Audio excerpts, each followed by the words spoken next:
Hi, my name is Ryan Lane, and welcome to my review channel. So for today's movie, I will be reviewing Medieval, starring Ben Foster, Michael Caine, and Sophie Lau, and directed by Peter Jekyll.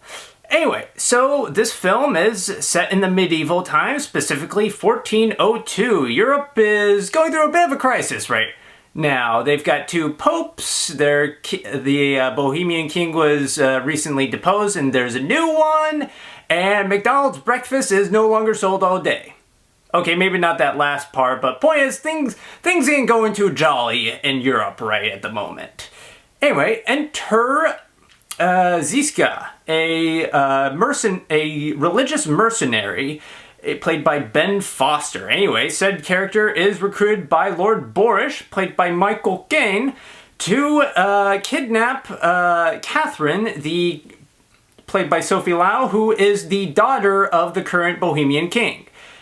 And so it's all in a bid to get said king to be recognized as the Emperor of Rome by the true Pope.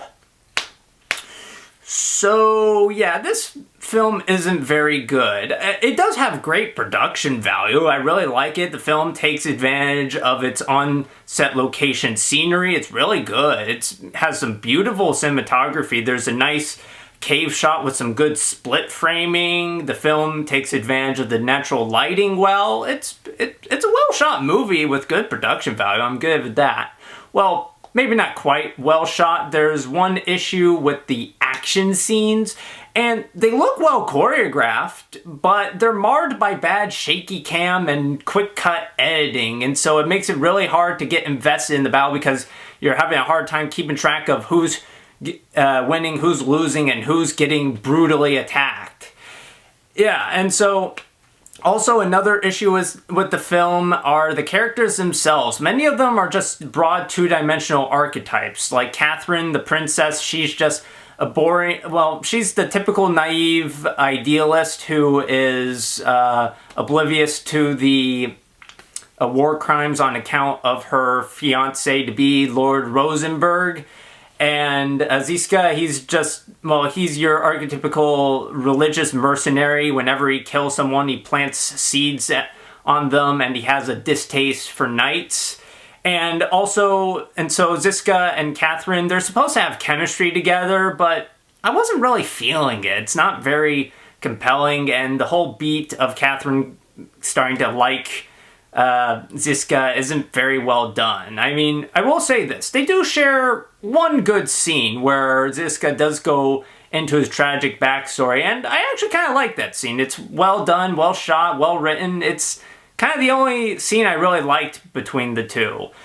The rest of the characters, well, let's see. There's the royal characters, like Lord Rosenberg and the half-brother of the current Bohemian king. They're kind of boring. I mean, they just want, more power, more land. It's like, and a problem of the film lies in its exposition. The film basically tries to explain information about said characters solely through expository dialogue, and it gets really confusing really fast. I mean, eventually I was kind of able to piece together who was aligned with who and who aligned against who, but the film doesn't do a good job of conveying necessary information. Speaking of conveying necessary information, said opening of the film begins with Michael Caine narrating, and first off, the narration packs just a little bit too much into the opening for the audience to fully digest. I mean, I've seen worse full front-loaded expository openings, but this film doesn't exactly do an exposition opening well either. Also, the film makes the weird decision to have some of Michael Caine's narration be on-screen text, and it doesn't do it for all of it. It only does it for two things, and it's like, really? I mean, I get that they wanted to emphasize some of the narration, but I feel like they could have done that better with, I don't know, condensing the information, having the information be more compelling. Yeah.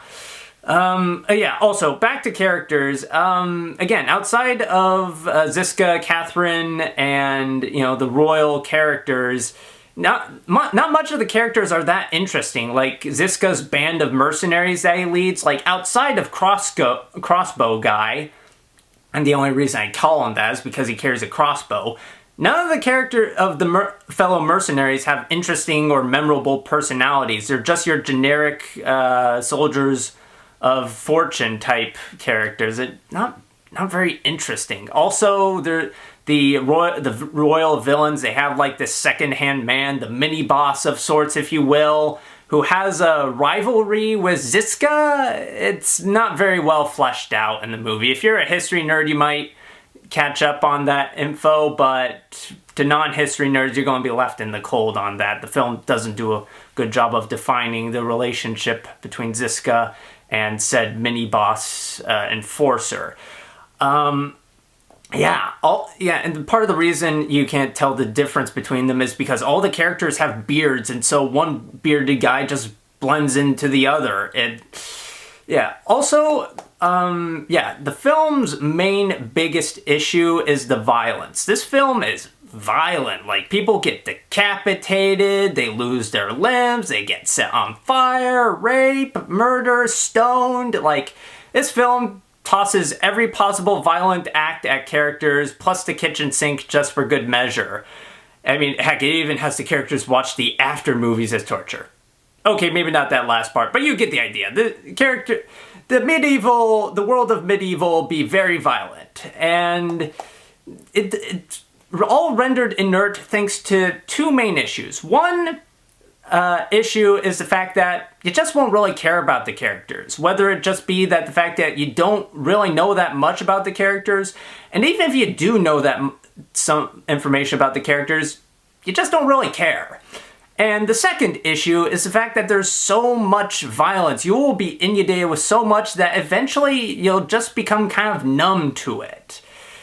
So, I guess with all that in mind, despite having some good production value and some gorgeously shot scenery, Medieval is defeated by a poor story, two-dimensional stock characters, and poorly shot action scenes.